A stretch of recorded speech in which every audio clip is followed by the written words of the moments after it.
සරණයි. අපි වේදාසන ඊනිකායේ පළවෙනි සූත්‍රයේ බ්‍රහ්මජාල සූත්‍රයේ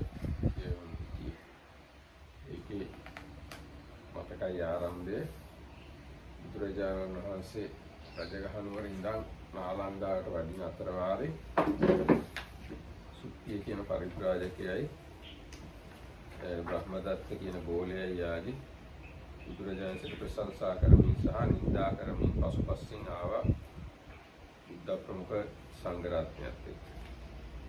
ඒ ගැන භික්ෂුන් වහන්සේලා පස්සේ සාකච්ඡා කරනකොට බුදුරජාණන්සේ වැඩම කළා කිව්වා ඔය මිනිස්සු කෘතඥාය ප්‍රශංසා කරන්නේ නින්දා කරන්නේ බුදුරජාණන්සේගේ බොහොම සුළු ගුණයක්. ඒ සීල මාත්‍රයක් ගැන සලකලා කියලා. මොනවද ඒ සීලය කියන එක තමයි අපි සාකච්ඡා කළේ. ඒක ප්‍රධාන කොටස් තුනකට බෙදලා තියෙනවා චූල සීල, මධ්‍යම සීල, මහා සීල කියලා.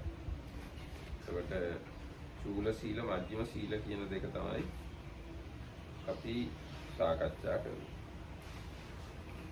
So these days we have a new project that is Brahmajala Sutta, first sutta from the Viganika collection.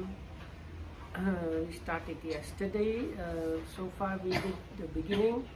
So the setting of the sutta is that Buddha and a big group of monks were going from Rajagaha to Nalanda, and behind them there was a Brahmin called Supirne and his student, and as they were following the Buddha and the monks, the teacher was scolding and criticizing the Buddha, Dhamma and Sangha, whereas the student was praising them.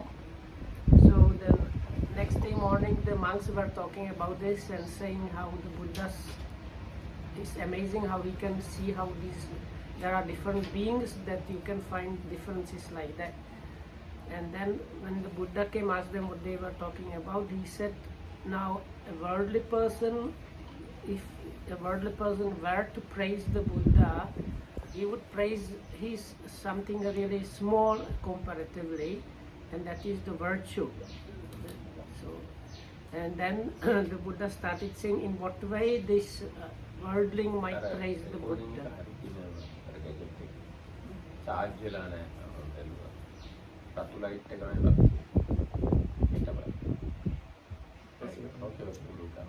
So we did the Sila is it has kind of three sections, smaller, middle and big section. So we have done the first two sections. දැන් ඊට පස්සේ මේ මහා සීල කියන එකේ තියෙනවා යම්සේ ඇතැම් පින්වත් මහාන බමුණෝ අනුන් සදහෙන් දුන් බොජුන් වළඳා අංග ශාස්ත්‍රය, නිමිත්ත ශාස්ත්‍රය, උත්පාත ශාස්ත්‍රය, ස්වප්න ශාස්ත්‍රය, ස්වප්න ශාස්ත්‍රය කියන්නේ හීන ගැන ශාස්ත්‍රය, පුරුෂ ලක්ෂණ ශාස්ත්‍රය, මූසික චිහ්න විද්‍යාව, ඒ කියන්නේ මීයෝ කාලා තිබුණාම ඇඳුම් එහෙම ඒ දිහා බලලා අදහස් කියන්න පුළුවන්. අග්නි හෝමය, දර්වි හෝමය, තුෂ හෝමය, කන හෝමය, තණ්ඩුල හෝමය, සර්පිෂ් හෝමය, තෛල හෝමය. මේවා ගැන අටුවාව පැහැදිලි කරලා තියෙනවා. අපිට එකපාරට තේරෙන්නේ නැහැ මොනවද කියලා.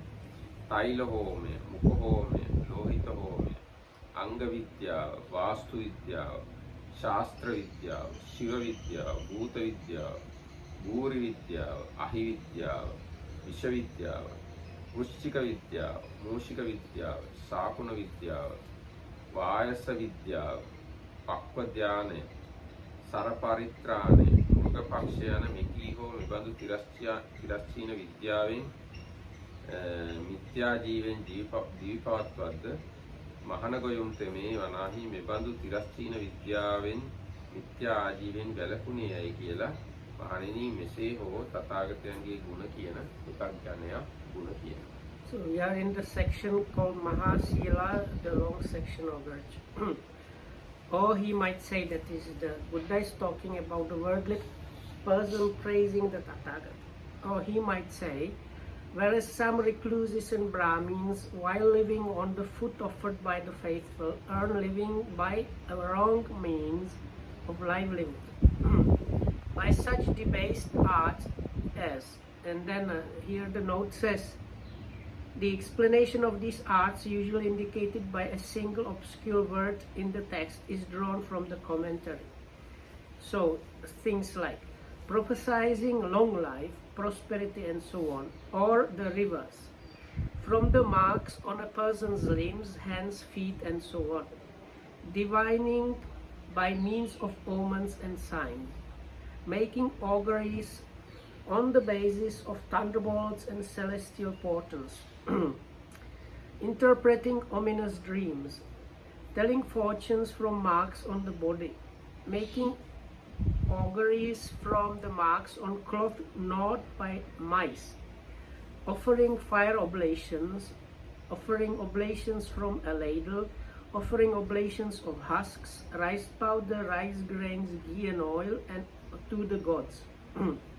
Offering oblations from the mouth, offering blood sacrifices to the gods, making predictions based on the fingerprints, determining whether the site for a proposed house or garden is propitious or not, making predictions for officers of state, the knowledge of charms to lay demons in a cemetery, the knowledge of charms to cure one possessed by ghosts, the knowledge of charms to be pronounced by one living in an earthen house, the snake craft for curing snake bites and charming snakes, the poison craft for neutralizing or making poison, the scorpion craft and a rat craft for curing scorpion stings and rat bites respectively, the bird craft and crow craft for understanding the cries of birds and crows,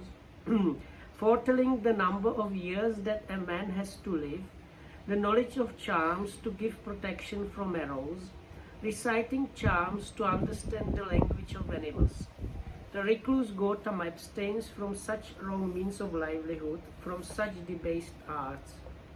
යම්සේ අනාහි ඇතැම් පින්වත් මහණ බවුණෝ අනු සැදැහැඳුන් බොජුන් වළඳා මිනි ලකුණය, දඬු ලකුණය, වත් ලකුණය, කඩු ලකුණය, ඊ ලකුණය, දුනු ලකුණය, අවි ලකුණය, ඉතිරි ලකුණය, පුරිස් ලකුණය, කුමර ලකුණය, කුමරි ලකුණය, දස් ලකුණය, දෙසි ලකුණය, ඇත් ලකුණය, අස් ලකුණය, මියු ලකුණය, වහප් ලකුණය, ගොන් ලකුණය, එළු ලකුණය, වැටළු ලකුණය, කුකුළු ලකුණය, වටු ලකුණය, දොයි ලකුණය, කැණි ලකුණය, කසුබු ලකුණය, මුව ලකුණය අනාදී වූ මෙබඳු තිරස්චීන විද්‍යාවෙන් මෙබඳු මිත්‍යා ජීවෙන් ජීවපවත්වද්ද මහානගයුම් තෙමේ වනාහි මේ ආදී වූ මෙබඳු තිරස්චීන විද්‍යාවෙන් මිත්‍යා ආජීවෙන් වැළැක්කේයයි මහණෙනි මෙසේ හෝ තථාගතයන්ගේ ගුණ කියන කෘතඥයා ගුණ කියන්නේ.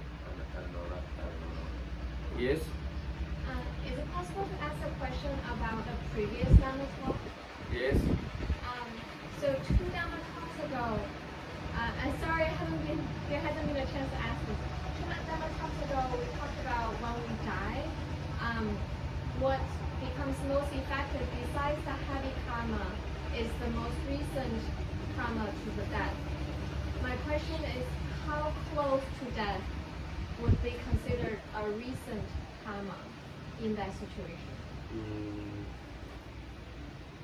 Let's say, according to my understanding, it is the karma very powerful, which can influence the next birth. So it can happen even the day he died, or maybe 1 week before his death, even maybe 1 month before his death. But it is heavy and it's influential. That's why it confront and determine the next birth. It must be an influential karma. It is more important than other karmas. That's why it confront and influence to next birth. Can you give an example, Bante, what would be an influential karma? Yes, now as example, there's a nice story. Now, this happened in Sri Lanka. There was a monk and his father was somebody like hunter. So, he has not done any wholesome deed. So this monk thought, if my father die this way, definitely he will go to hell. So anyhow, I have to protect him. So he ordained the father. It's just Samanera ordination, according to my understanding.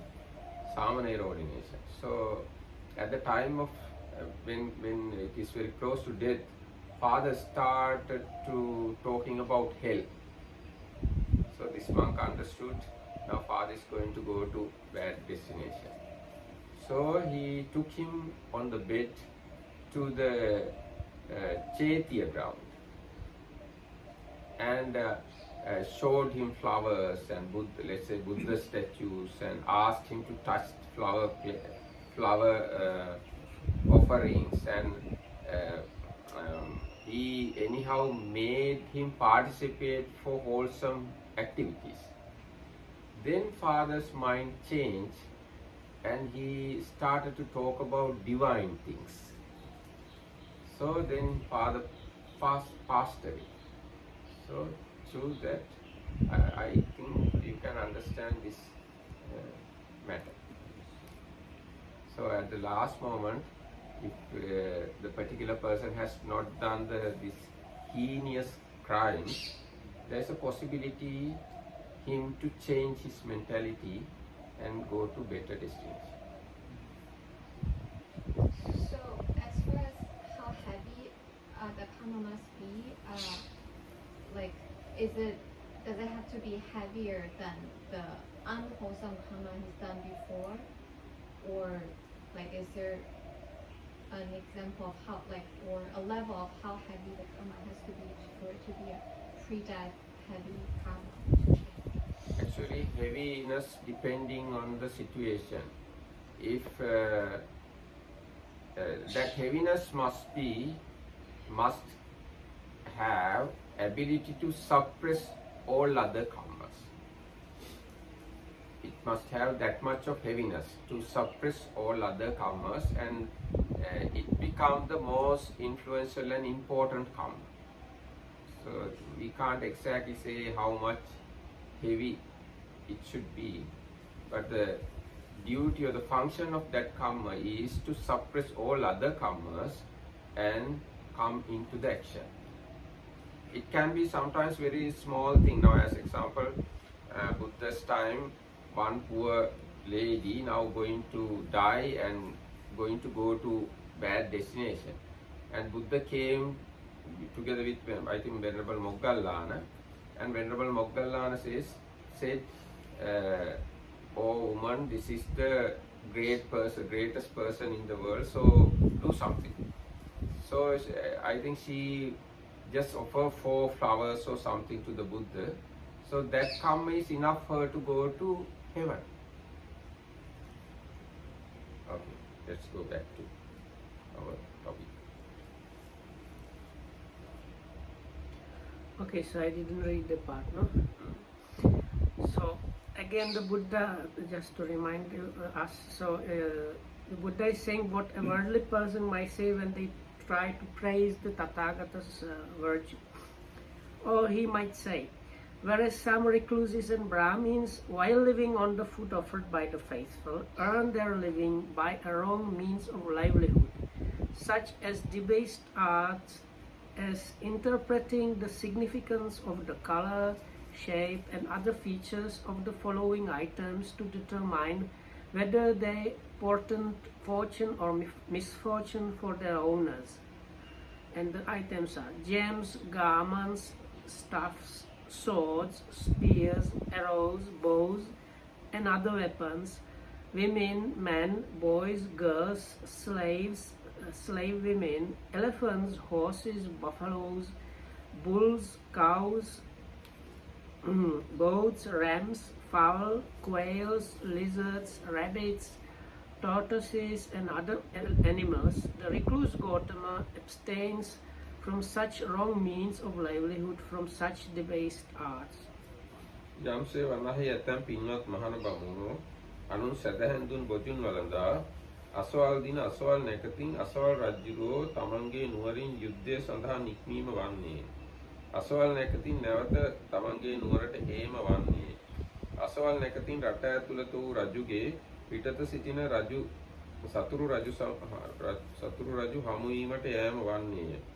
අසවල් නැකතින් පිටත සිටින සතුරු රජුගේ ඉවත්ව යෑම වන්නේය. අසවල් නැකතින් පිටත සිටින සතුරු රජුන්ගේ රට ඇතුළ සිටින රජුන් කරා පැමිණීම වන්නේය. අසවල් නැකතින් ඇතුළ සිටින රජුන්ගේ ඉවත්ව යෑම වන්නේය. රට ඇතුළේ සිටින රජුට ජය වන්නේය. පිටත සිටින රජුට පරාජය වන්නේය. අසවල් නැකතින් පිටත සිටින සතුරු රජුට ජය වන්නේය.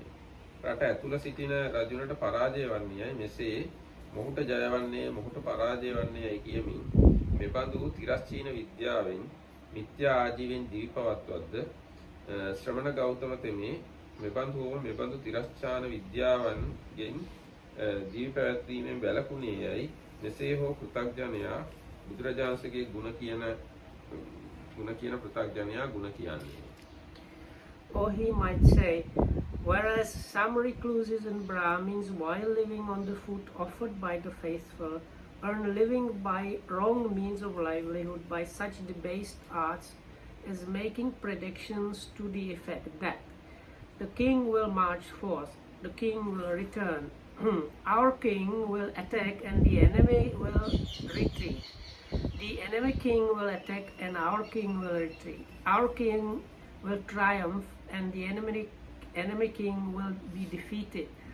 The enemy king will triumph and our king will be defeated. Thus there will be victory for one and defeat for the other. The recluse Gautama abstains from such wrong means of livelihood, from such debased arts. යම්සේ ඇතැම් පින්වත් මහණබණෝ අනුන් සැදැහෙන් දුන් බොජුන් වළඳා අසවල් දින චන්ද්‍රග්‍රහණය වන්නේය. අසවල් දින සූර්යග්‍රහණය වන්නේය. අසවල් දින නක්ෂත්‍ර ග්‍රහණය වන්නේය. අසවල් දින සඳහිරු දෙදෙනාගේ නිසිමගින් යෑම වන්නේය. අසවල් දින ඔවුන්ගේ නොමගින් යෑම වන්නේය. අසවල් දින නැකත්තරුන් නිසිමගින් යෑම වන්නේය. අසවල් දින ඔවුන්ගේ නොමගින් යෑම වන්නේය. අසවල් දින උල්කාපාතනය වන්නේය. දිග්දාහය වන්නේය. භූමිකම්පනය වන්නේය. වැසි නැතුව අහස් ගෙරවුම් වන්නේය. සඳහිරු දෙදෙනාගේද නැකත්තරුවද උදාව බැසීම කෙලසීම පිරිසිදුවීම වන්නේය. සූර්යග්‍රහණය ලොවට මෙබඳු පළගෙන දෙන්නේය. චන්ද්‍රග්‍රහණය මෙබඳු පළගෙන දෙන්නේය. නක්ෂත්‍ර ග්‍රහණය මෙබඳු පළගෙන දෙන්නේය. සඳහිරු දෙදෙනාගේ නිසිමග යෑම මෙබඳු පළගෙන දෙන්නේය. සඳහිරු දෙදෙනාගේ අනියම් ගමන මෙබඳු පළගෙන දෙන්නේය. නැකත්තරුවල නියම ගමන මෙබඳු විපාකගෙන දෙන්නේය. ඔවුන්ගේ නොමග යෑමෙන් මෙබඳු විපාකගෙන දෙන්නේය. උල්කාපාතය මෙබඳු පළගෙන දෙන්නේය. දිග්දාහය මෙබඳු පළගෙන දෙන්නේය. භූමිකම්පනය මෙබඳු පළගෙන දෙන්නේය. වැසි නැතුව අහස් ගෙරවුම මෙබඳු පළගෙන දෙන්නේය. සඳහිරු දෙදෙනාගේද නැකත්තරුවලද උදාවත් බැසීමත් කෙලසීමත් පිරිසිදුවීමත් මෙබඳු පළගෙන දෙන්නේයයි කියමින් මෙබඳු තිරස්චීන විද්‍යාවෙන් මිත්‍යා ජීවෙන් දීපවත්වද්ද මහණ ගොයුම් තෙමේ මේ හෝ අන් මෙබඳු හෝ තිරස්චීන විද්‍යාවෙන් මිත්‍යා ජීවිකාවෙන් වැළැක්වේ වෙයි යයි තථාගතයන්ගේ ගුණ කියන පෘථග්ජනයා මෙසේ ගුණ කියන්නේ. Or he might say, whereas some recluses and Brahmins, while living on the food offered by the faithful, earn their living by wrong means of livelihood by such debased arts as predicting that there will be an eclipse of the moon, an eclipse of the sun, an eclipse of a constellation. The sun and the moon will go on their proper courses. There will be an aberration of the sun and moon. The constellations will go on their proper courses. There will be an aberration of a constellation. There will be a fall of meteors, and there will be a sky blaze. There will be an earthquake. There will be an earth roar. There will be a rising and setting, a darkening of the moon, sun, and constellations. Such will be the result of the moon eclipse, such the result of the sun eclipse, and for all of these mentioned things, the results. Such will be the result of the rising, setting, darkening and brightening of the moon and sun and constellations and so on. So the recluse Gautama abstains from such wrong means of livelihood, from such debased arts. යම්සේ ඇතැම් පින්වත් මහණ බමුණෝ අනු සැදැහැඳුන් බොජුන් වලදා මේ සමයේ වැසි වසින්නේය. මේ සමයේ නියං වන්නේය. මේ සමයේ රට සුභික්ෂ වන්නේය. මේ සමයේ රට දුර්භික්ෂ වන්නේය. මේ සමයේ රටට උවදුරු නැතිවන්නේය. මේ සමයේ රටට උවදුරු ඇතිවන්නේය. මේ සමයේ කැලෑ රෝග වන්නේය. මේ සමයේ කැලෑ රෝග දුරු වන්නේය. ඊ පලාපල කීමද මුද්‍රාවද ගණනාවද සංඛ්‍යානයද කාව්‍ය ශාස්ත්‍රයද ලෝකායත ශාස්ත්‍රය යන මෙබඳු තිරස්චීන විද්‍යාවෙන් මිත්‍යා ආජීවෙන් දිවිපවත්නේද මහනගොයුම් තෙමේ මේ හෝ අන් මෙබඳු හෝ තිරස්චීන විද්‍යාවෙන් මිත්‍යා ජීවෙන් වැළැක්කේ වේයයි මෙසේ හෝ මහණෙනි තථාගතයන්ගේ ගුණ කියන පෘථග්ජනයා ගුණ කියන්නේ. Or he might say, whereas some recluses and Brahmins, while living on the food offered by the faithful, earn their living by a wrong means of livelihood, by such debased arts as predicting that there will be an abundant rain, there will be a drought. Okay. There will be a good harvest, there will be a famine, there will be security, there will be danger in the country, there will be sickness, there will be health.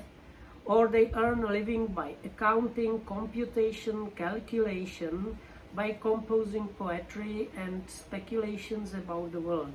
The recluse Gautama abstains from such wrong means of livelihood, from such debased arts. යම්සේ වනාහි ඇතැම් පින්වත් මහණ බමුණෝ අනුන් සැදැහැඳුන් බොජුන් වළඳා ආවාහය සඳහා නැකැත් කීම, විවාහය සඳහා නැකැත් කීම, වෙන් වූ අඹුසැමියන් සමගිවන්නට නැකැත් කීම, අමුසැමියන්ට වෙන්වන්නට නැකැත් කීම, දුන් ණය රැස් කිරීමට නැකැත් කීම, මුදල් ණයට පොලියට දීමට නැකැත් කීම, සෞභාග්‍ය ඇති කරනුවට යන්ත්‍ර මන්ත්‍ර ආදී කර දීම, බිම් පාලු කිරීම ආදී නිස්සීක බව ඇති කරන යන්ත්‍ර මන්ත්‍ර ආදී කර දීම, නැසෙන්නට යන දරුගැම් රැක ගන්නට පිළියම් කිරීම, මන්ත්‍ර ආදී බලෙන් දිවගුළු බැඳීම, මන්ත්‍ර ආදීන් හනු තද කිරීම, අත් පෙරලෙන්නට මන්ත්‍ර ජප කිරීම, කන් අගුළු වැටෙන්නට මන්ත්‍ර ජප කිරීම, කැඩපතෙහි දේවතාවේශය කරවා ප්‍රශ්න ඇසීම, අංජනම් බැලීම කියන්නේ. කුමරියකට දේවතාවේශය කරවා ප්‍රශ්න ඇසීම. කියන්නේ කුමරියක ලවා පේන කියවීම. ජීවිකා පිංස හිරු ඇඳීම හා පිදීම, මහ බඹු පිදීම, මන්ත්‍ර දපා මුවින් ගිනි ජාලා විහිදුවීම, මන්ත්‍ර දපා සිරිකත කැඳවීම යන මෙබඳු තිරස්චීන විද්‍යාවෙන් මිත්‍යා ජීවෙන් ජීවිකාව පවත්වද්ද මහානගයොන් තෙමේ මෙබඳු හෝ මෙබඳු අන්‍ය වූ තිරස්චීන විද්‍යාවෙන් මිත්‍යා ජීවෙන් වැළැක්කේ යයි මෙසේ හෝ මහණෙනි තථාගතයන්ගේ ගුණ කියන පෘථග්ජනයා ගුණ කියන්නේ. Whereas some recluses or he might say, whereas some recluses and Brahmins, while living on the food offered by the faithful, earn their living by a wrong means of livelihood, by such debased arts as arranging auspicious dates for marriages, both those in which the bride is brought in from another family and those in which she is sent out to another family, arranging auspicious dates for betrothals and divorces, arranging auspicious dates for accumulation of or expenditure of money, reciting charms to make people lucky or unlucky, rejuvenating the fetuses of abortive women, reciting spells to bind man's tongue, to paralyze his jaws, to make him lose control over his hands, to make him lose control over his jaw, or to bring on deafness, obtaining oracular answers to questions by means of a mirror, a girl or a god, worshipping the sun, worshipping the Mahabrahma, bringing forth flames from one's mouth, invoking the goddess of luck. The recluse Gautama abstains from such wrong means of livelihood, from such debased arts. යම්සේ ඇතැම් පින්වත් මහණ බමුණෝ සැදැහැඳුන් බොජුන් වළඳා ශාන්ති කර්ම කියන්නේ දෙවියන්ට බාර වීම, ප්‍රණීති කර්ම කියන්නේ බාර ඔප්පු කිරීම, බූරි කර්ම දින්ගෙහි ඉඳ මන්ත්‍ර කිරීම, පණ්ඩකයා බෙහෙත් බලෙන් පිරිමියෙකු කිරීම. පිරිමියා පණ්ඩකයෙකු කිරීම. වාස්තු කර්ම, ඒ කියන්නේ ගෙවල් හදන්න අලුත් බිම් දැක්වීම. වාස්තු පරිකිරණය, ගෙබිම්හි යොදුරු දුරුලන්නට බිලියම් කිරීම. මන්ත්‍ර දපා මෝසේ දීම. මන්ත්‍ර දපා අනුන් නෑවීම. අනුන්ට සෙත්පතා ගිනි පිදීම. වමනය කරවීම. විරේක කරවීම. ඌර්ධව විරේචනය, අදෝ විරේචනය, ශීර්ෂ විරේචනය, ගිහියන්ගේ කන් ලෙඩට තෙල් පිසීම, ඇස සිසිල් කරන බේත් තෙල් පිසීම, නස්ස කිරීම, ඇස පටල කැපෙන්නට කාරම් අඳුම් සාදා දීම, ඇස සිසිල් ගන්නන අඳුම් සාදා දීම, අනුන් ඇස උල් ඇන ලෙඩට බෙහෙත් කිරීම, සල්්‍ය කර්ම කිරීම, ලදරුවන්ගේ ලෙඩට පිළියම් කිරීම, මුල් බෙහෙත් දීම, කාරම් බෙහෙත් බැඳ වන සුව වූ පසු ඒවා ගලවා දැමීමයි. මෙසේ වූ තිරස්චීන විද්‍යාවෙන් මිත්‍යා ජීවෙන් ජීවි පවත්වද්ද මේ හෝ මෙබඳු වන් සියලු තිරස්චීන විද්‍යාවෙන් මිත්‍යා ජීවෙන් මහණ ගොයම් තෙමේ වැළැක්කියයි. මෙසේ හෝ තථාගතයන්ගේ ගුණ කියන පෘථග්ජනයා ගුණ කියන්නේ. මහණෙනි, තථාගතයන්ගේ ගුණ කියන පුහුදුන් තෙමේ යමකින් ඒ කියන්නේ නම් මේ ඔහු ඒ ගුණ කියන ඔහු කියන ඒ ගුණය වනාහි මඳ වූ සුළු වූ පුදු සීලය පමණක්ම වූ එකක මහා සීලය නෙමෙයි. කියන්නේ සීලේ කොටස් තුනක් තියෙනවා, චූල සීල, මධ්‍යම සීල, මහා සීල කියලා. එවන මහා සීලය දක්වා අපි කියවල ඉවර කළා. Or he might say, whereas some recluses and Brahmins, while living on the food offered by the faithful, earn living by wrong means of livelihood, such debased arts as promising gifts to deities in return for favors, fulfilling such promises, demonology, reciting spells after entering an earthen house, inducing virility and impotence, preparing and consecrating sites for a house, giving ceremonial mouth washes and ceremonial bathing, offering sacrificial fires, administering emetics, purgatives, expectorants and phlegmagogues, administering medicine through the ear and through the nose, administering ointments and counter ointments, practicing fine surgery on the eyes and ears, practicing general surgery on the body, practicing as a children's doctor, the application of medical roots, the binding of medicinal herbs. The recluse Gautama abstains from such wrong means of livelihood, from such debased arts. These bhikkhus are those trifling and insignificant matters, those minor details of mere moral virtue that a worldling would refer to when speaking in praise of the Tathagata. That is the end of the section on virtue. අත්තිවික්කවේ අන්‍ය මහණෙනි වෙනත් ධර්ම තියෙනවා, ගැඹුරු, දැක ගන්න අමාරු, අවබෝධ කරගන්න අමාරු, ශාන්ත වූ, ප්‍රණීත වූ, තර්කයෙන් දැස ගන්න බැරි, නිපුණ වූ, පඬිතුයන් විසින් දත යුතු යමක් තථාගතයන් වහන්සේ විසින් තමන්ම ස්වයංභූ ඥාණයෙන් සාක්ෂාත් කරගෙන ලෝකයට දේශනා කරනවාද, යම් කෙනෙක් තථාගතයන් වහන්සේගේ ගුණ යථාභූත වශයෙන් මනවින් කියනවා නම් මොනවද ඒ ධර්ම, එහෙම නැත්නම් බුදුරජාණන් වහන්සේ අවබෝධ කරගෙන තියෙන සැබෑම ගැඹුරු ධර්ම මොනවද? මොනවද මහණෙනි ඒ ගැඹුරු, දැක ගන්න අමාරු, ශාන්ත වූ, ප්‍රණීත වූ, තර්කයෙන් අවබෝධ කරගන්න බැරි වූ, නිපුණ වූ, පඬිතුයන් විසින් දත යුතු වූ, තථාගතයන් වහන්සේ විසින් තමන්ම අවබෝධ කරගත්තා වූ ඒ ධර්ම මොනවද? එහෙම නැත්නම් සියුම් නුවණැති අය විසින්ම දත යුතු ඒ ධර්මයෝ මොනවාද?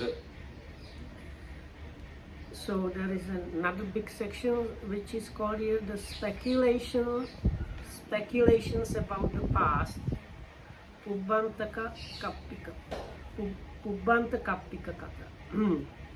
There are bhikkhus and other dhammas deep, difficult to see, difficult to understand, peaceful and sublime, beyond the sphere of reasoning, subtle, comprehensible only to the wise, which the Tathagata, having realized for himself his direct knowledge, propounds to others. And it is concerning these that those who would rightly praise the Tathagata in accordance with reality would speak. And what are these Dhammas? මහණෙනි අතීතයේ ආරම්භය පිණිස නැත්නම් අතීතයේ මුල පිළිබඳ වූ ඒ අතීත පරම්පරා කොටස අනුව හටගත් දෘෂ්ටි ඇති සමහර මහාන බමුණු කෙනෙක් ඉන්නවා. ඔව්හු අතීත ස්කන්ධ පරම්පරාව සලකාගෙන කරුණු 18කින් නොඑක ආකාර දෘෂ්ටි ප්‍රකාශ කරනවා. ඒ ශ්‍රමණ බ්‍රාහ්මණයෝ කුමක් අරබය අතීතය වරදවා තේරුම් අරගෙන කල්පනා කොට අතීතය අනුව සලකාගත් දෘෂ්ටි 18ක් ප්‍රකාශ කරනවා. මොනවද ඒ කියන දේවල් ඒගොල්ලෝ? There are bhikkhus, some recluses and Brahmins, who are speculators about the past, who hold settled views about the past, and who on 18 grounds assert various conceptual theorems referring to the past, and owning to what, with reference to what, do these honorable recluses and Brahmins frame their speculations? Yes. Those previous livelihoods that were they debased because these Brahmins are still taking profits from these actions, or are they while being supported by lay people, or are they debased because those actions have nothing to do with the cessation of suffering in true Dharma? Which reason makes them debased livelihood? Debased like Debased low, livelihood, like Terachan. That is Yeah. for Terachan, word for Terachan. ඒකෙන් ඇහුවේ මොකද්ද නිකන් මට තේරුන්නේ හරියට. මොකද්ද?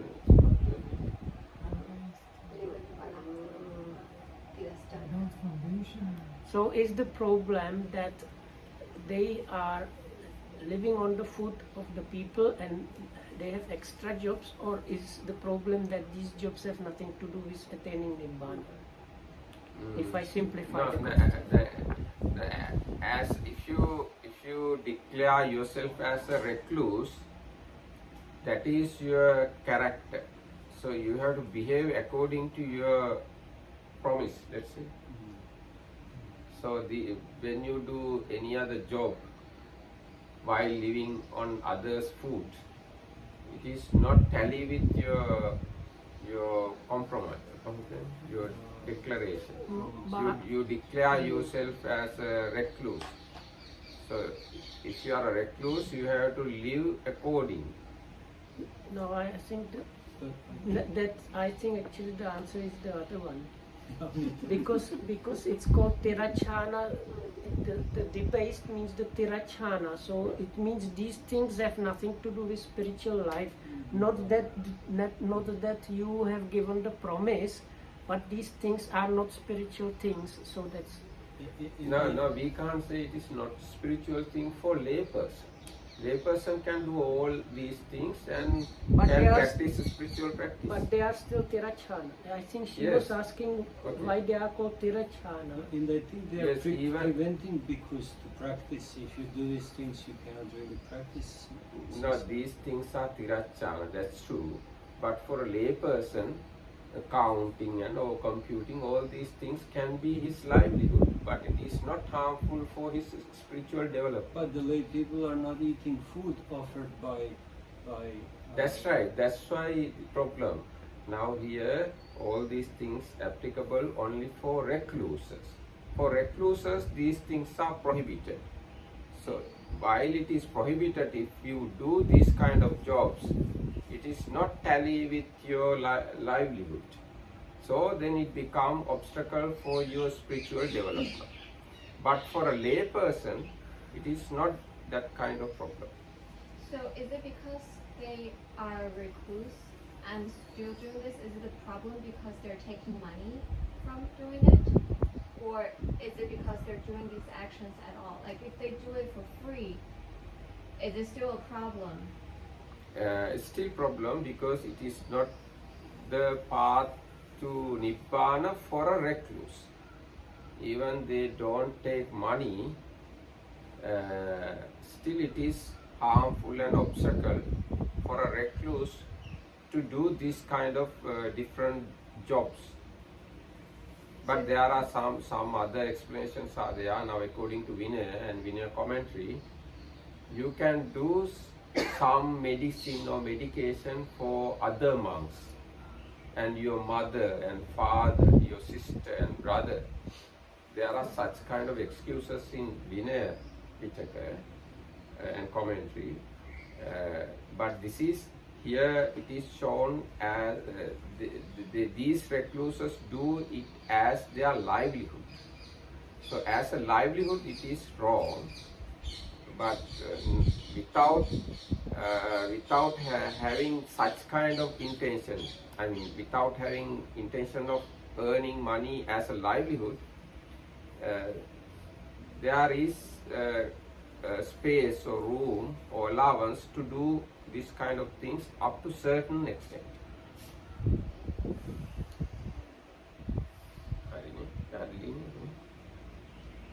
Is it clear? Are there any akusala implications? අකුසලයක් වෙන්නේ ජීවිකා වෘත්තිය පිණිස කියලා කරොත් නම් කෙලින්ම අකුසල. It's wrong livelihood. wrong livelihood. ජීවිකා වෘත්තිය පිණිස කළොත් ඒක wrong livelihood.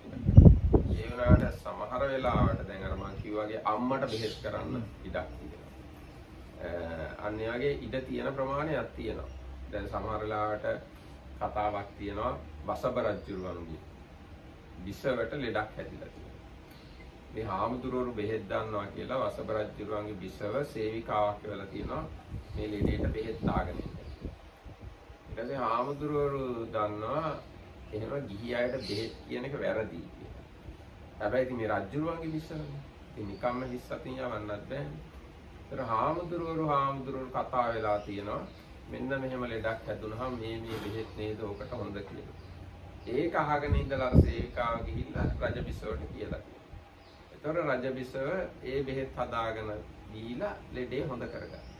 ලෙඩේ හොඳ කරගෙන හාමුදුරුවන්ට මල් පූජාවක් කරන්න කියලා කහවණු වගේ එකක් ලැබුවා. ඒ කහවණු හාමුදුරුවෝ කැප විදියට අරගෙන මල් පූජාවකුත් කළා. කියලා ඔන්නම අටුවාව ඒ ගැන සඳහන් කරලා.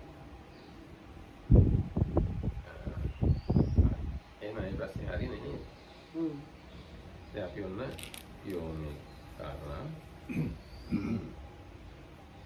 දැන් ඔන්න අතීතයේ එහෙම නැත්නම් මෙතන කියලා තිබ්බේ පුබ්බ අන්ත මුල අන්තය මුල කෙලවර ගැන පටන් ගන්නම ආරම්භය ගැන මත 18ක් මිත්‍යා දෘෂ්ටි 18ක් එක එක ශ්‍රමණයෝ ඉදිරිපත් කරනවා. ඊට පස්සේ ඒව ගැන දැන් ඔන්න කතාව. මහණෙනි යම් කෙනෙක් ආත්මයත් ලෝකයක් සාස්වතයයි කරුණු සතරකින් පනවද්ද එතන උගන්වද්ද එසේ වූ සාස්වත දෘෂ්ටිගත ඇතැම් මහණ බවුණු කෙනෙක් ඇත්තා. ඒ බවත් මහණ බවුණෝ කුමක් ඇසුරු කොට කුමක එල්බීගෙන සාස්වත දෘෂ්ටි ගත්තෝ ආත්මයත් ලෝකයක් සාස්වතයයි කරුණු සතරකින් ලොවට කියා පාද්ද. දැන් මේ කිව්වේ මේ ආත්මයත් ලෝකයක් සදාතනිකයි කියලා කියන පිරිසක් ඉන්නවා. ඒගොල්ලෝ කරුණු හතරක එල්ලිලා තමයි එහෙම කියන්නේ. Okay, so there are 18 speculations about the past or like beginning, if you like.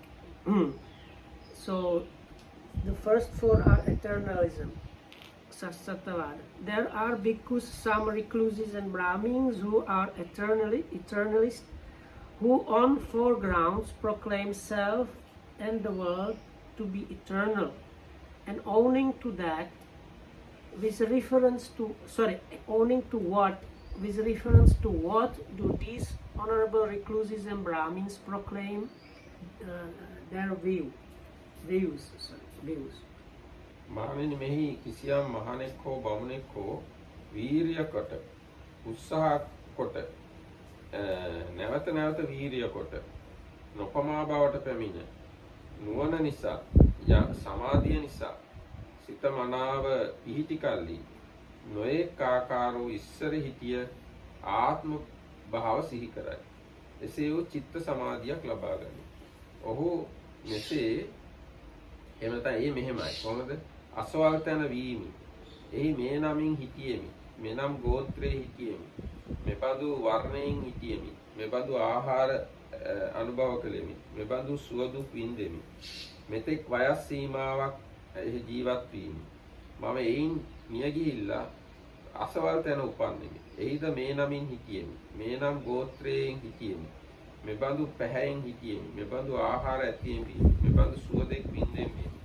මෙතෙක් ආයු සීමාවක් ඇතියෙන් වීමි. මම එයින් චුත වෙලා මෙහි උපන්නෙමි. මෙසේ එක් ජාතියක්ද, ජාති දෙකක්ද, ජාති තුනක්ද, ජාති සතරක්ද, ජාති පසක්ද, ජාති දසයක්ද, ජාති 20ක්ද, ජාති 100ක්ද, ආදී වශයෙන් නොඑක් සිය ගණන් ජාතිද, නොඑක් දහස් ගණන් ජාතිද, නොඑක් සිය ගණන් දහස් ගණන් ජාතිද, මෙසේ පැහැ සටහන් ආදී ආකාර සහිත කොට නාම ගෝත්‍ර වශයෙන් උද්දේශ සහිත කොට නොඑක් වැදෑරුම් වූ කඳ පිළිවෙල සිහි කරයි.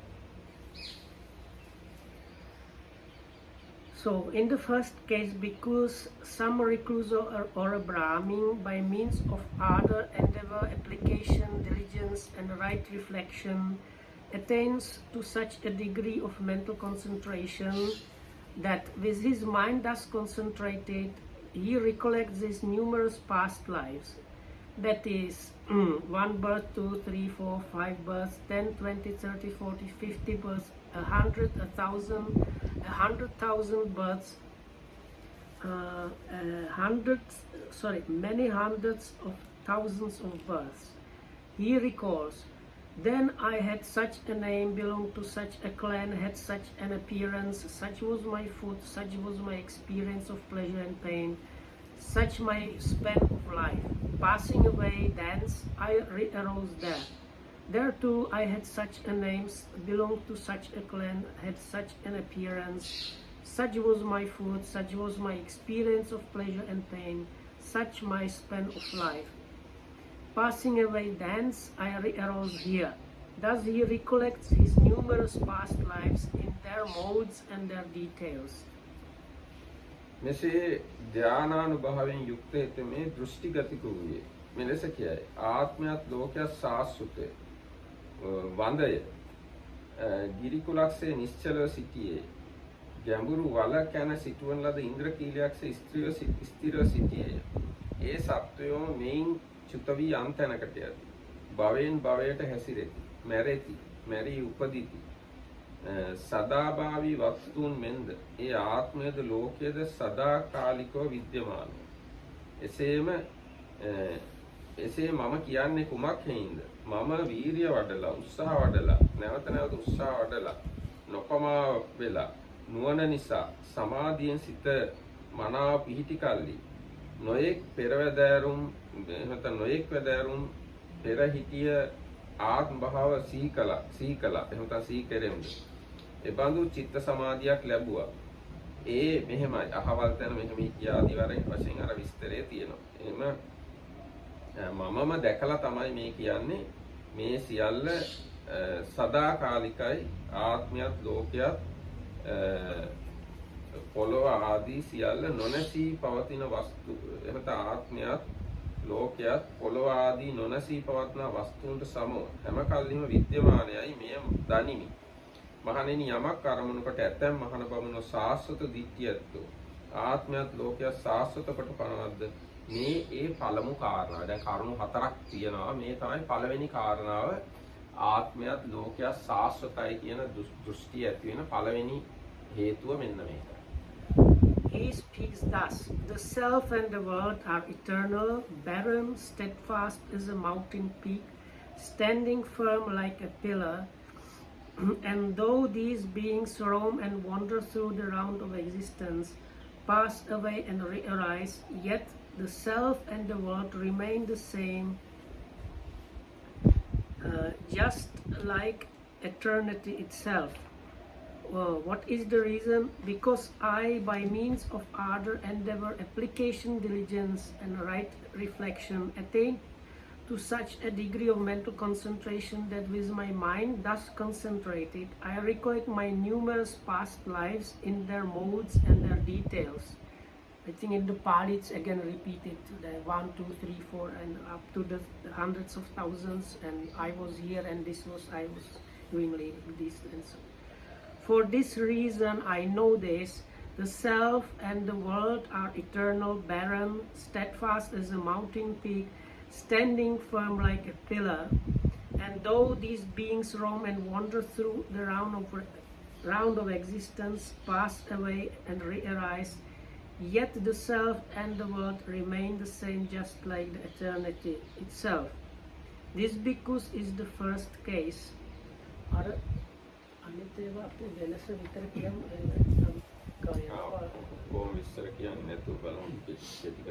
I can say it in English maybe.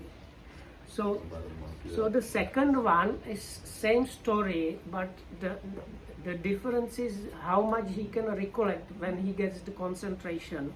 So the second case is he can reflect 1 year of the world contraction and expansion through 2, 3, 4, 5 or 10 years of world contraction and expansion. He recalls again all the details of this up to 10 years of expansion and contraction. And again then the conclusion is same, because he sees how the beings arise and so on, then he says the world and the self are unchanging, eternal. And the third one, the difference is again just how much he can recollect, and he recollects his past lives through 10 years, through 20, 30, 40 years of world contraction and expansion and so on. So the third case, they are able to recall even up to 40 years of world contraction and expansion. ඔව් දැන් මේක කියනකොට මට කාරණා මතක් වුණා. දැන් මේ කියන හැටියට හිත දියුණු කළාම එයා කලින් හිටිය ආත්ම ගොඩාක් සිහි කරන්න පුළුවන්. මෙහෙම හිටියා මෙහෙම හිටියා කියලා. නමුත් දැන් අපේ ශිෂ්ටාචාරය, අපි ඉන්න ශිෂ්ටාචාරයේ ශිෂ්ටාචාර මිනිස්සු ඇති වෙලා තාම අවුරුදු 7-8000යි. නේද? මිනිස් ශිෂ්ටාචාරයක් ඇති වෙලා තාම අවුරුදු 8-10යි වගේ. So what Shistachara is a story or civilization. So now we have, according to science, I don't know, historians, 8,000 or how come? Yes, we can 10, say 000. 7,000, 8,000. Of human history. ඒ කියන්නේ අපි දන්නවා දැන් අපේ මේ මිනිස් ශිෂ්ටාචාරය ඉස්සෙල්ලාම දැන්ට හොයාගෙන තියෙන්නේ අර යුක්‍රටිස් ටයිග්‍රීස් මේ ගංගා ඇසුරු කරගෙන තමයි මුලින්ම මිනිස්සු බිහි වුණා, දියුණු මිනිස්සු බිහි වුණා කියලා කියන්නේ.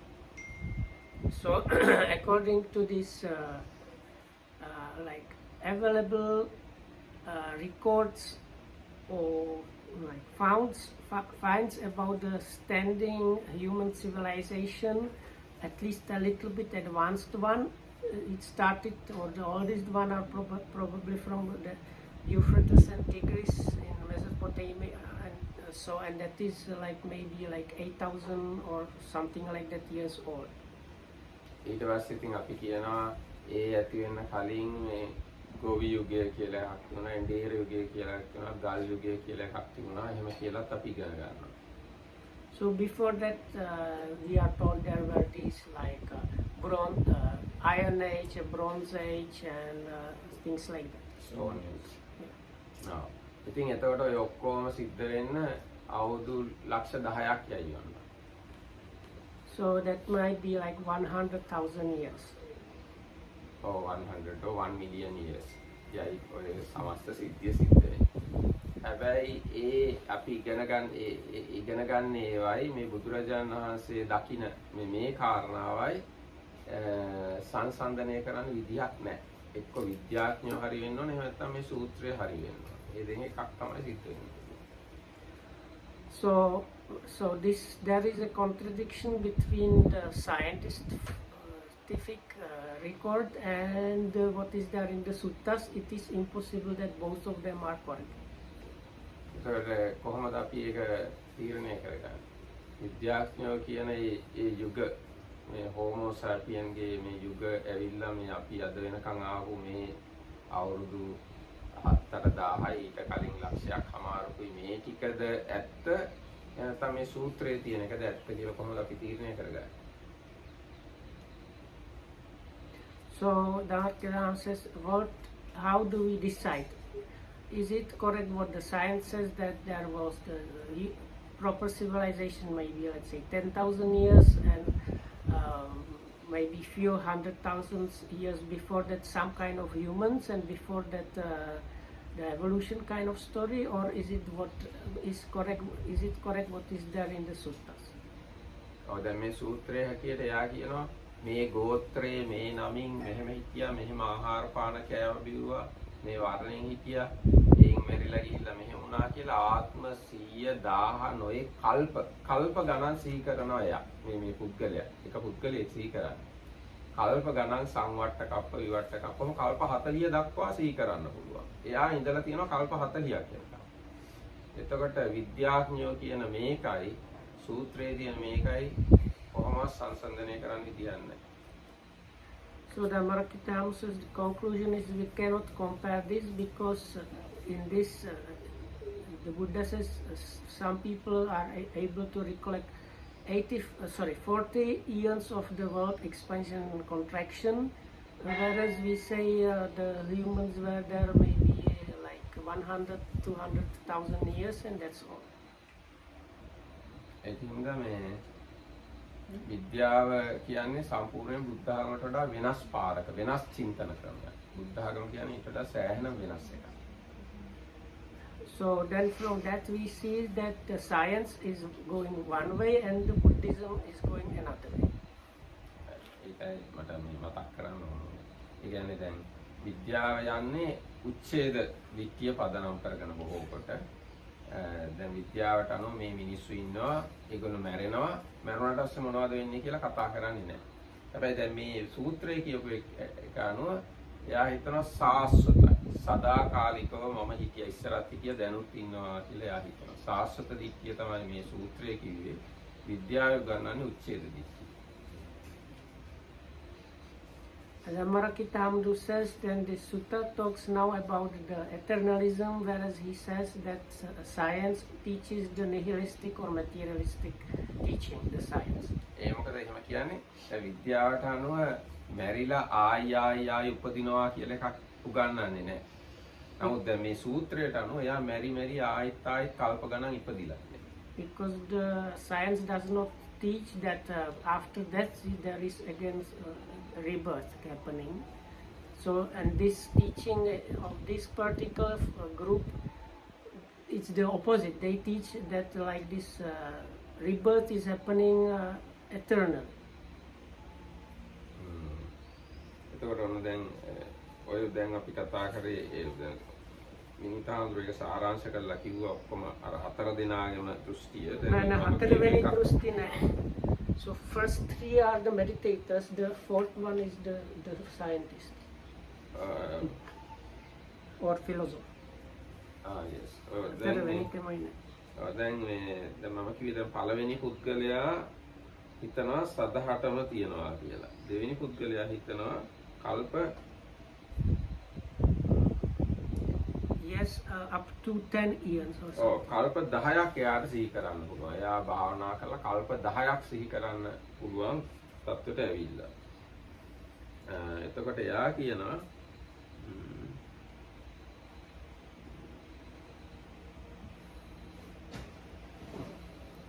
and the fourth one up to 40. No, they are same. Or completely they same the same. Or they are hari, only hari. they can remember much more. හරි හරි. දැන් තව එක්කෙනෙක්ට පුළුවන් කල්ප 10ක් සිහි කරන්න, තව එක්කෙනෙක්ට පුළුවන් කල්ප 20ක්, තව එක්කෙනෙක්ට පුළුවන් කල්ප 30ක්, තව එක්කෙනෙක්ට පුළුවන් කල්ප 40ක්. ඉතින් එයාගේ හැකියාව අනුව එයා හිතනවා මේ සදහටම ආත්මයත් ලෝකයත් සදාතනිකයි කියන සාස්වත දිට්ඨියට එයා එනවා. හතරවෙනි උදාහරණයක් කියවන. දැන් දිග අර විස්තරයම තමයි දිගට තියෙන්නේ.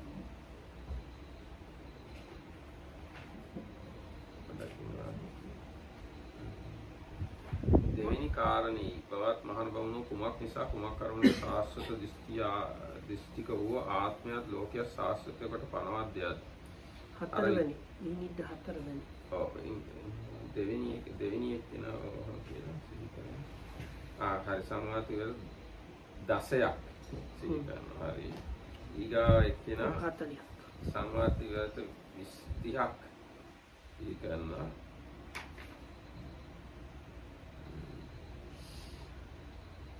කොහොම හරි 40ක් වෙනකන් ඔහොම 4 දෙනෙක් සිහි කරනවා. නෑ 3 දෙනෙක්. The third one has up to 40. And the fourth one is the speculator. Even in English you can find. While I read it. හරි හරි මම අන්තිම දික් කියනවා. Huh? පොඩ්ඩක් නෑ දැන් හතරවෙනි එක්කෙනා ගැන මහණෙනි සාස්වත දිගත් මහාන බවුනෝ මේ සතර කරුණින් ආත්මයද ලෝකයේද සාස්වත කොට පනවා.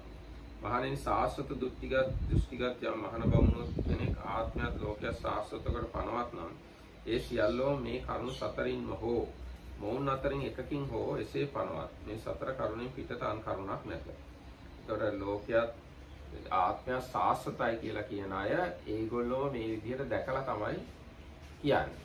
මේ හතර හැර වෙන ඒගොල්ලෝ දැන් මේ ඒගොල්ලෝ අත්දැකපු දෙයක් නෑ කියන්නේ. ඊට පස්සේ ඊගා එක තියෙනවා මහණෙනි මේ දෘෂ්ටි මෙසේ ගන්නා ලද්දෝ මෙසේ පරාමාර්ශ කරගත්තු මේ බඳු නිර්යාදී විපාක ගති ඇත්තෝ වන්නා මේ බඳු පරලෝ ඇතිවන්නාහයි ඒ මේ සතර දෘෂ්ටි ගතයම තථාගත තෙමේ නන් අයුරින් දනි.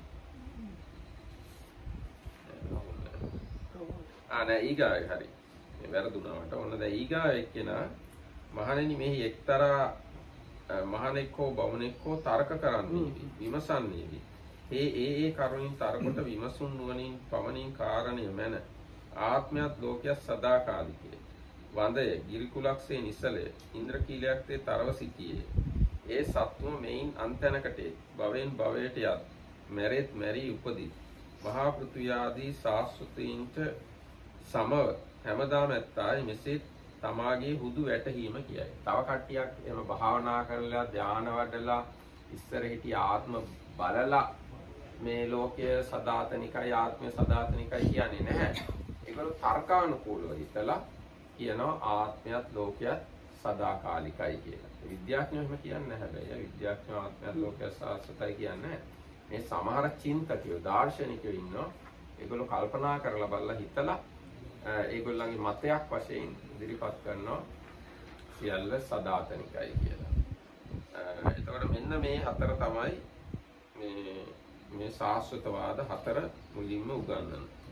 බුදුරජාණන්සේ දේශනා කරන. එතකොට in the fourth case, so we have the three ones that they meditate, then they have the ability to recollect their past lives, and some of them see like up to 1 eon, some up to 10, some up to 14 eons in the past, but it's their recollection of the past life's ability, and from there they come to the conclusion that the world and the self does not change.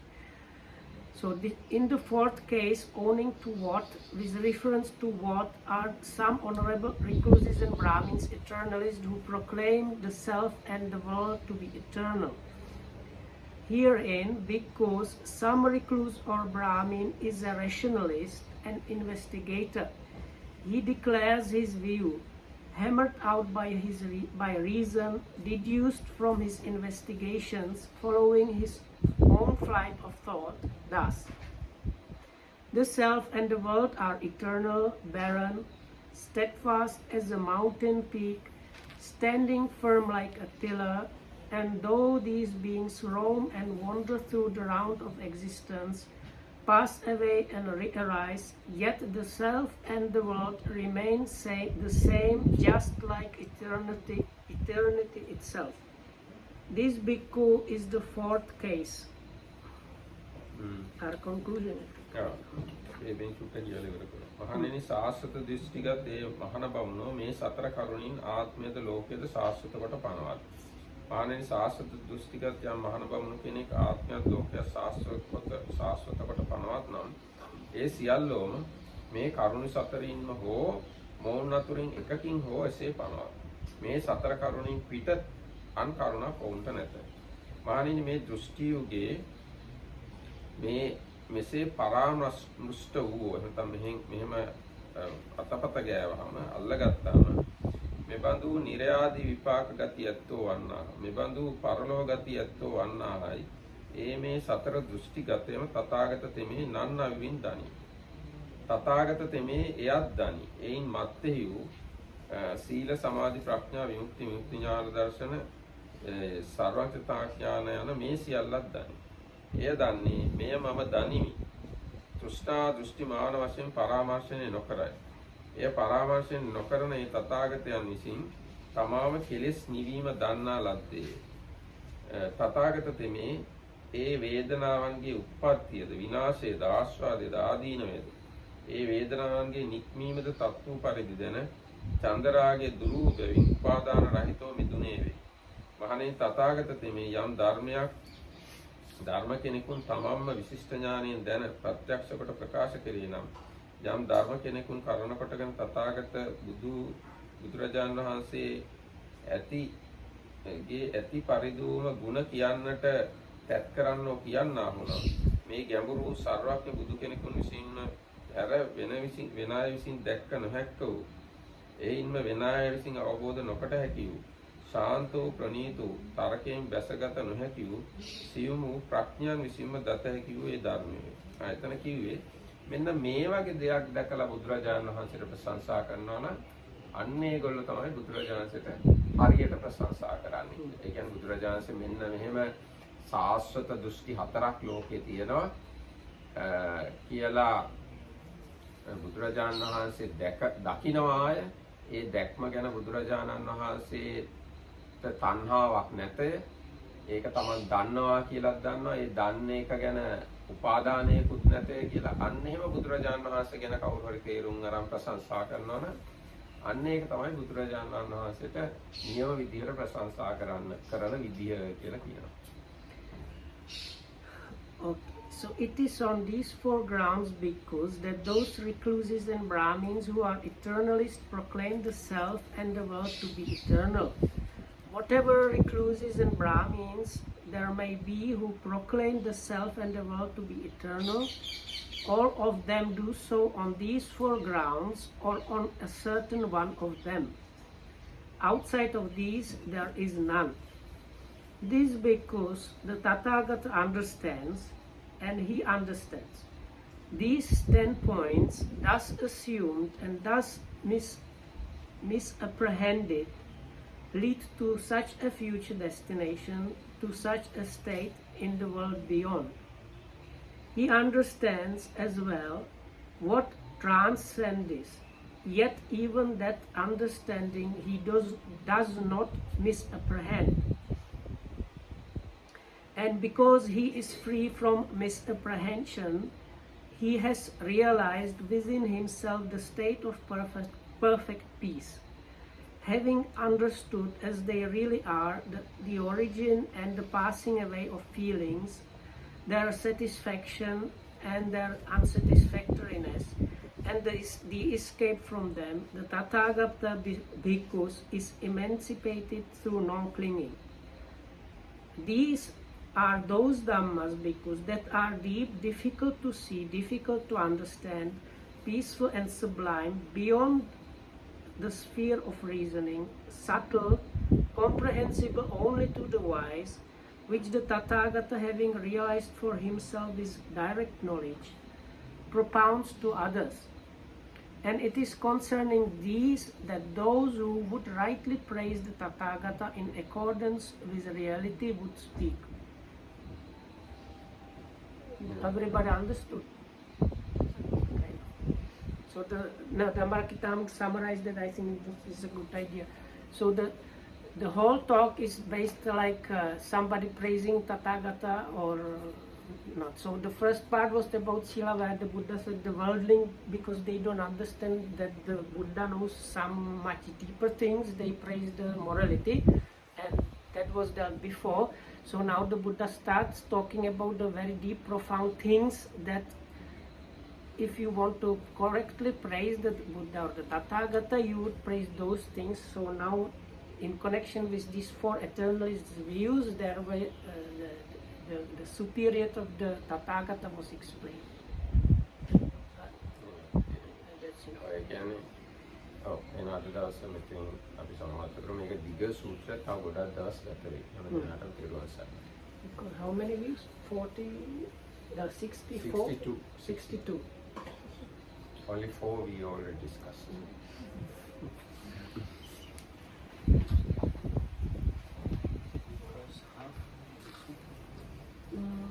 I don't think so. I look